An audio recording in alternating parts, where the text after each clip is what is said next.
নদী হলো ইছামতি বাংলাদেশের, মারা গেছে।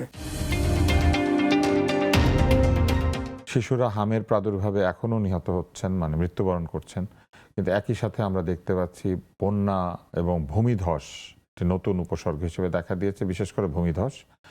এরই মধ্যে 10,22,000 লোক পানিবন্দী হয়েছেন, এরকম একটি রিপোর্ট এসেছে, এবং বলা হচ্ছে যে 51 জন নিহত হয়েছেন এই বন্যা এবং ভূমিধসে, এবং 39 জন আহত অবস্থায় আছেন। সংখ্যা কম বেশি হতে পারে, কিন্তু বিষয়টা তো আসলে বেশ চিন্তা করার মতো।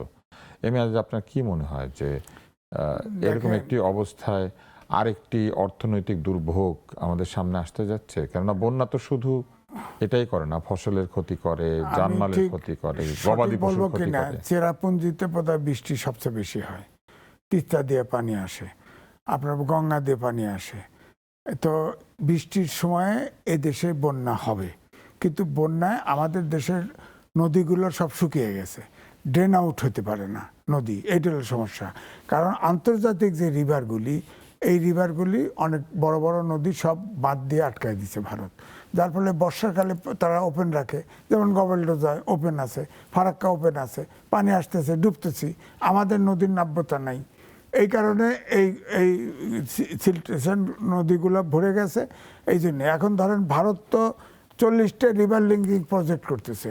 এই প্রজেক্ট করার পরে ওর ভিতরে তিস্তাও আছে, ওটার ভিতরে গঙ্গাও আছে, তো তাহলে তো এক ফোঁটা পানি পাবো না।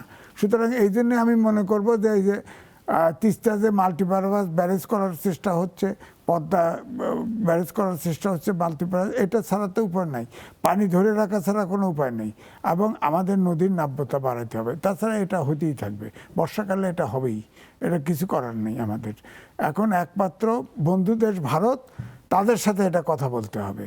কারণ আন্তর্জাতিক নদী তো হেলসিঙ্কি আইন আছে, জাতীয় সংঘের সনদ আছে, এগুলো অনুস্বাক্ষরকারী বাংলাদেশ, ভারত, কেন আইন মানে না?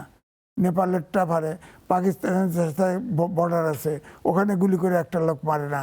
আমাদের এখানে 200 কিলোমিটার দূর থেকে গরু আসে, বর্ডার আসলে গরু চোর, গুলি করে মারি ফেলে। এগুলো তো সমাধান করতে হবে।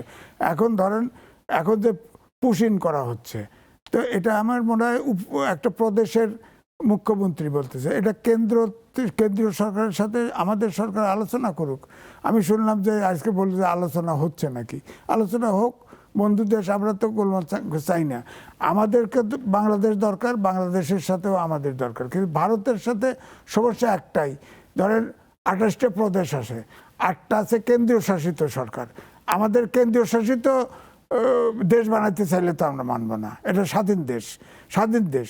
আমার কথা হলো আমরা ছোট দেশ, আমি তো গেছি আগরতলা গেছি, আসামে গেছি, আমাদের কিছু পণ্য আছে কোম্পানির, হটকেক ওখানে যেতে দেয় না, ডাম্পিং, অ্যান্টি ডাম্পিং। এই যে অন্তর্বর্তীকালীন সরকারের সময় যতগুলো নিষেধাজ্ঞা জারি করছিল সবগুলো অটুট আছে। দি হিন্দু রিপোর্ট লিখেছে যে আমাদের সাথে, হিন্দু কিন্তু পরামর্শ নিউজ দিয়েছে, ভালো নিউজ দিয়েছে, যে আমাদের সাথে যেসব জায়গায় বৈষম্য আছে, যেসব জায়গায় টানাপোড়েন আছে, সেই সবগুলো আলোচনা করে সমাধান করা উচিত। আমি তো মনে করি তাই করা উচিত। আর কেন্দ্রের সাথে কেন্দ্রীয় আলোচনা করা উচিত, করে এইসব সময় পানি টানি এগুলো সমাধান করুক।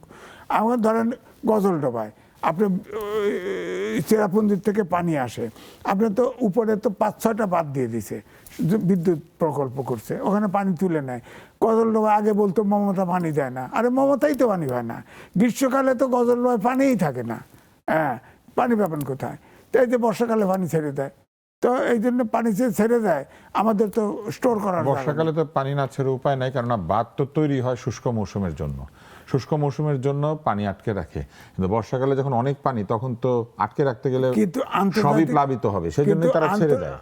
আন্তর্জাতিক নদীর তো পানি আপনি ডাইভার্ট করতে পারেন না, ছেড়ে দেন, আমার তো ব্যারেজ করার দরকার নেই। আপনি আন্তর্জাতিক যে নদীগুলা, আমরা ডাউন স্ট্রিমে আছি, আমাদের নদীগুলোর পানি আসতে দেখ, আমাদের তো কিছু দরকার নেই। তাহলে তো আমাদের নদীগুলো শুকায় যেত না।